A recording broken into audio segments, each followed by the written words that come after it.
Next question देखते हैं। A tree breaks due to storm and the broken part bends so that the top of the tree touches the ground making an angle of 30 degree with it. Tree बनाते हैं जी, ये कोई tree है, ये हमारे पास ground के ऊपर the tree is standing, और यहां से मान लीजिए ट्री टूट गया, और टूटने के बाद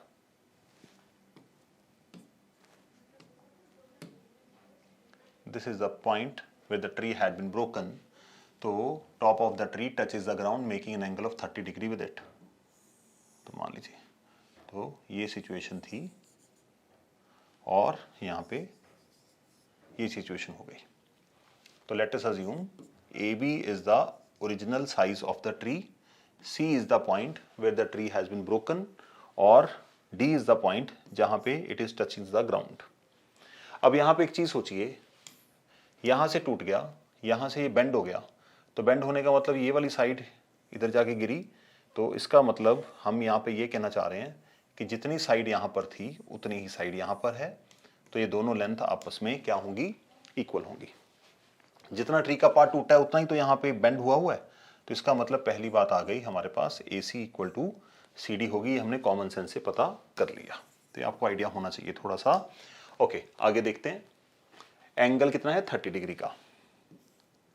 चलिए एंगल भी बना दिया हमने, और the distance between the foot of the tree, ये आ गया हमारे पास, foot of the tree fix है, to the point where the top touches the ground is 8 metre.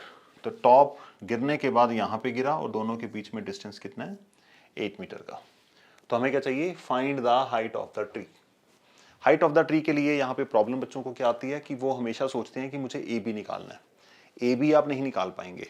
Triangle में क्या क्या है, ट्राइंगल में आप पहला पार्ट आप CD निकाल लीजिए, दूसरा पार्ट आप CB निकाल लीजिए, क्योंकि ये वाला पार्ट और ये वाला पार्ट सेम है, तो इन दोनों को अगर आप प्लस करेंगे तो आपके पास ओरिजिनल हाइट ऑफ ट्री आ जाएगी। ओके, अब देखिए यहां पर ये एंगल है, मैंने आपको क्या बोला था, कौन सी दो साइड्स कंसीडर करनी है, पहले वो डिसाइड करिए और उसके हिसाब से टी रेशो चॉइस करेंगे। तो थीटा के हिसाब से हमारे पास कौन कौन सी है, एक तो गिवन साइड देखो कौन सी है, वो है थीटा के हिसाब से देखा बेस, और जो आपको फाइंड आउट करनी है वो क्या है, हाइपोटेन्यूज। एक तो ये बेस और हाइपोटेन्यूज का ले सकते हैं, अगर बेस और हाइपोटेन्यूज को कनेक्ट करते हैं तो आप यूज करेंगे cos 30। ठीक है, क्योंकि हमें BC भी निकालनी है, तो BC निकालने के लिए बेस और BC के बीच में क्या है, थीटा के हिसाब से ये परपेंडिकुलर है और थीटा के हिसाब से ये बेस है। तो परपेंडिकुलर बेस के लिए हम क्या यूज कर सकते हैं, परपेंडिकुलर बेस, इन दोनों का आपस में कनेक्शन क्या बनेगा, tan 30। तो दोनों में से कोई भी यूज कर लीजिए या दोनों ही यूज कर लीजिए, आपका काम हो जाएगा। तो डायग्राम को पहले हमें करना होगा एक्सप्लेन। तो late AB be the tree, AB be the tree, और उसके बाद C is the point of breakage। C पे ट्री टूट गया, and D is the point where the top touches the ground। बच्चों ये एक्सप्लेनेशन आप अपनी लैंग्वेज में लिख सकते हैं, इट इज नॉट नेसेसरी कि आपको कोई याद करना है, but point two point explanation देना है हमें। ओके, सो और हमें क्या है यहाँ पर गिवन, BD। तो BD is equals to 8 meter and angle CDB equals to 30 degree, और टू फाइंड क्या है, हाइट ऑफ ट्री का मतलब टूटने से पहले ट्री की हाइट कितनी थी। तो ये हमने सारी एक्सप्लेनेशन दे दी, बस अब हमें ट्राइंगल का नाम लेना है और ट्राइंगल के अंदर चलना है। तो अगर हमें इसको और इसको कनेक्ट करना है तो हम क्या यूज करेंगे, tan यूज करेंगे। इन ट्राइंगल CDB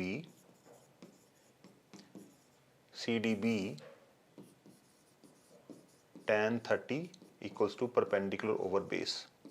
tan 30 की वैल्यू 1/√3, परपेंडिकुलर कितनी है बच्चों थीटा के हिसाब से, BC। तो परपेंडिकुलर की नाम लिखिए BC और बेस कौन सा है, BD। अब जो वैल्यूज आपको पता है वो पुट कर दीजिए तीसरे स्टेप में। BC हमें नहीं पता, वो हमें निकालनी है, और BD कितनी है 8। इनको कर दीजिए क्रॉस मल्टीप्लाई, इनको क्रॉस मल्टीप्लाई कर देते हैं। तो BC into √3 equals to 8 times 1, तो BC comes out to be 8/√3। अब इर्रेशनल नंबर आपको कॉमनली मिलेंगे, तो अगर डिनोमिनेटर में इर्रेशनल नंबर आ जाए तो आपको कोशिश करनी है उसको रैशनलाइज करके आंसर लिखना है। ठीक है, रैशनलाइज करेंगे √3/√3। अगर देखिए आपके पास डिनोमिनेटर में एक टर्म है तो उसी के साथ मल्टीप्लाई कर दीजिए इरेशनल टर्म, ये बन जाएगा 8√3/√3 इंटू √3 कितना होता है बच्चों 3। याद रखिएगा √3 का स्क्वायर 3 होता है। ओके, क्योंकि लॉजिकली देखोगे √3 का स्क्वायर 9 होता है, 9 का स्क्वायर रूट लोगे तो 3 आएगा। तो लॉजिकली हम इसको थोड़ा सा इजी वे में कर लेते हैं काम। और अगर आपको रैशनलाइज करते हुए कोई सिचुएशन ऐसी आ जाए जिसमें आपको दो चीजें मिल जाएं डिनोमिनेटर में, ऐसा भी क्वेश्चन आता है, जैसे आपके पास आ जाए √3, ये सिचुएशन आ गई, तो बीच वाला साइन माइनस का है, इसको प्लस में कन्वर्ट करिए, इसको कॉन्जुगेट बोलते हैं, ऊपर नीचे यहाँ पे मल्टीप्लाई कर दीजिए। मल्टीप्लाई करेंगे ऊपर आएगा √3/2, नीचे हमेशा a + b a - b की आइडेंटिटी लगती है, तो a + b a - b क्या होता है बच्चों a² - b², तो √3 का स्क्वायर माइनस √2 का स्क्वायर 3 - 2 विच इज 1। तो ये सिंप्लीफाई आप इसको कर सकते हैं। ठीक है जी, चलिए पहले इसको निपटाते हैं। तो ये मेरे पास आ गया जी 8√3/3। तो BC की लेंथ आ गई 8√3/3 मीटर। मैं यहाँ पे लिख देता हूँ 8√3/3 मीटर। ओके, √3 की वैल्यू डालने की बात मैं अभी आपके साथ डिस्कस करता हूँ। दूसरा पार्ट हमें इसका क्या चाहिए, दूसरा पार्ट हमें निकालना है किसका, हाइपोटेन्यूज निकालनी है। अब हाइपोटेन्यूज का मतलब आप निकालने के लिए दो काम कर सकते हैं। क्या कर सकते हैं, क्योंकि ट्राइंगल की दो साइड्स पता चल गई हैं, तो आप पाइथागोरस फॉर्मूला लगा के BC निकाल सकते, CD निकाल सकते हैं, या मैं इसमें क्या यूज करूंगा, मैं तो ट्रिग्नोमेट्री ही यूज करना प्रेफर करता हूं। तो हम क्या यूज करते हैं यहाँ पे cos 30, क्योंकि बेस और हाइपोटेन्यूज का रिलेशनशिप हमें देखना है, एक चीज गिवन है और एक चीज फाइंड करनी है। cos 30 बेस ओवर हाइपोटेन्यूज, तो cos 30 की वैल्यू कितनी होती है बच्चों, sin 60 √3/2, cos 30 √3/2, बेस कितना है 8 और हाइपोटेन्यूज कितनी है हमारे पास, वो हमें निकालनी है, दैट इज CD। तो क्रॉस मल्टीप्लाई करते हैं, CD टाइम्स √3, 8 2s are 16, तो CD comes out to be 16/√3। जब आप इसको रैशनलाइज करेंगे तो आपके पास वैल्यू कितनी आई बच्चों 16√3/3, ये मेरे पास आ गई CD। तो एक तरफ BC आ गई और एक तरफ CD आ गई। देयरफॉर हम कैलकुलेट करते हैं क्या, height of tree. Height of tree क्या है हमारे पास, देखिए जरा ध्यान से, दैट इज BC प्लस, एक तो BC जोड़नी है और हमें AC जोड़नी है, BC प्लस AC।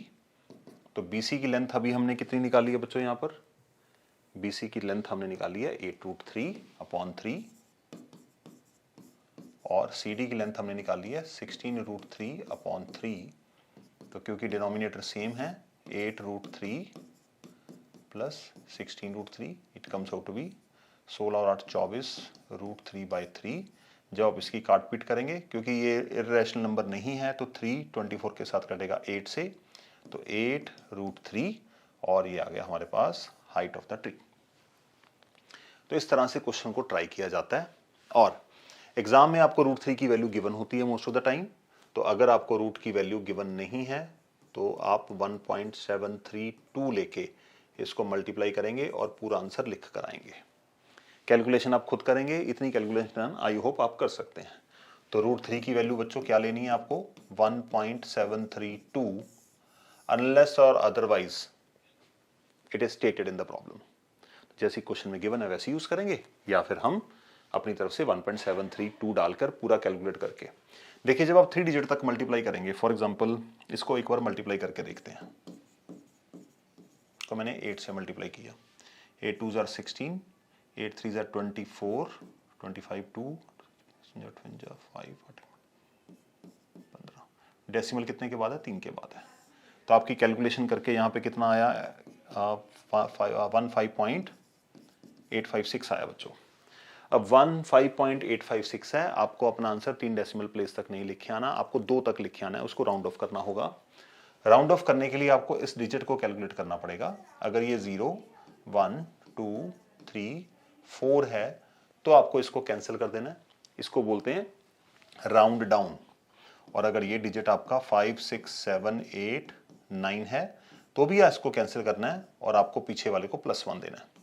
इसका मतलब जब आप इसको राउंड ऑफ करेंगे 1 5 8, ये 6 जाएगा और पीछे वाले को 1 देके जाएगा, तो यहाँ पे आएगा 5 की जगह पे 6। तो आपके जो ट्री की टोटल हाइट बनेगी राउंड ऑफ करने के बाद that would be taken as 15.86 meter, और यही आपका फाइनल आंसर होगा। कोशिश करिएगा √3 की value in between the problem नहीं डालनी, बिल्कुल लास्ट में √3 को साथ साथ लेके घूमते रहिए और लास्ट में वैल्यू पुट करिएगा। ठीक है जी, चलिए नेक्स्ट क्वेश्चन देखते हैं।